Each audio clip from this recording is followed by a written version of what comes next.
नमस्कार।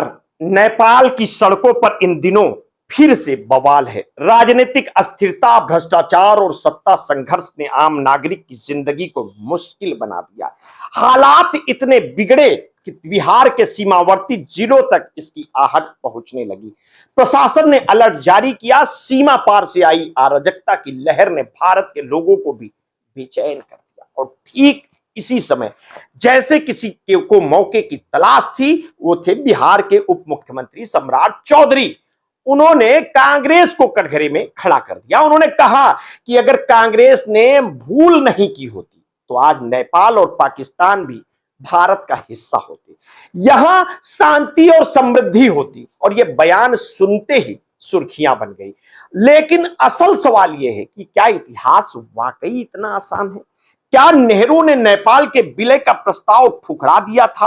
क्या पाकिस्तान महज कांग्रेस की भूल से अलग हुआ था? और क्या आज की राजनीतिक इतिहास को समझने की बजाय उसे हथियार बनाकर सस्ती ताली बटोरने तक सीमित हो गई है? सम्राट चौधरी का बयान सुनते ही एक बात तो साफ हो जाती है कि हमारी राजनीति में इतिहास को जितना पढ़ा नहीं गया, उससे कहीं ज्यादा तोड़ा और मरोड़ा गया है।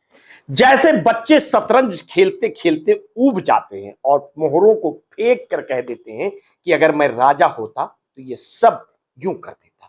यही हाल हमारे नेताओं का है। 1950-51 का नेपाल सदियों से चले आ रहे राणा शासन के खिलाफ विद्रोह हो चुका था।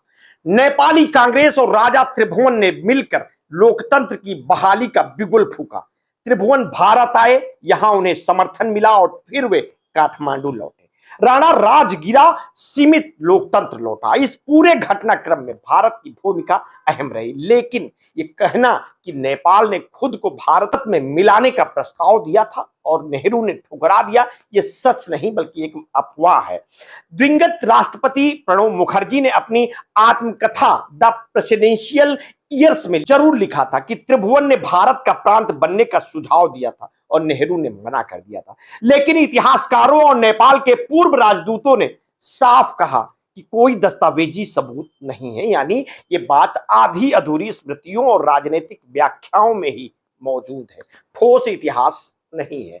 नेहरू ने उस समय कूटनीतिक सूझबूझ दिखाई। उन्होंने नेपाल को स्वतंत्र राष्ट्र के रूप में मान्यता दी और 1950 में भारत नेपाल शांति और मैत्री संधि पर हस्ताक्षर करवाए। उनका तर्क था कि नेपाल का विलय करने में कोई भी कदम ब्रिटेन और अमेरिका जैसी ताकतों को दक्षिण एशिया में हस्तक्षेप का बहाना देगा। और यह वही दौर था जब शीत युद्ध की आहट तेज हो रही थी। नेहरू ने अल्पकालिक लाभ के बजाय दीर्घकालिक स्थिरता चुनी थी। और अब यहां से राजनीति शुरू होती है। कांग्रेस विरोधी खेमे ने इसे नेहरू का चूक जाना करार दिया।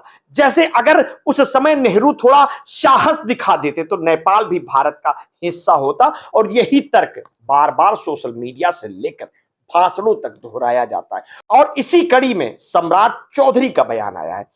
फर्क यह है कि उन्होंने इससे पाकिस्तान को भी जोड़ दिया है, जो बेहद हास्यप्रद है। भारत पाकिस्तान का विभाजन महज कांग्रेस की भूल नहीं था, बल्कि उस समय की धार्मिक ध्रुवीकरण और सांप्रदायिक राजनीति, ब्रिटिश नीतियां और उपमहाद्वीपों की सियासत का नतीजा था। और यह कहना कि कांग्रेस ने पाकिस्तान खो दिया, वैसा ही है जैसे कोई कहे कि अगर सूरज पश्चिम से निकलता तो 2 दिन और सुंदर होता। इतिहास के साथ ऐसा खिलवाड़ गंभीर विमर्श नहीं बल्कि हल्की फुल्की चौपाल की गपशप सा प्रतीत होता है। सम्राट चौधरी का ये बयान हमें बीजेपी की एक बड़ी प्रवृत्ति की याद दिलाता है। और ये प्रवृत्ति है कि इतिहास को बार बार उलटने पलटने की। कभी वे कहते हैं कि असली आजादी 1947 में नहीं बल्कि 2014 में मिली।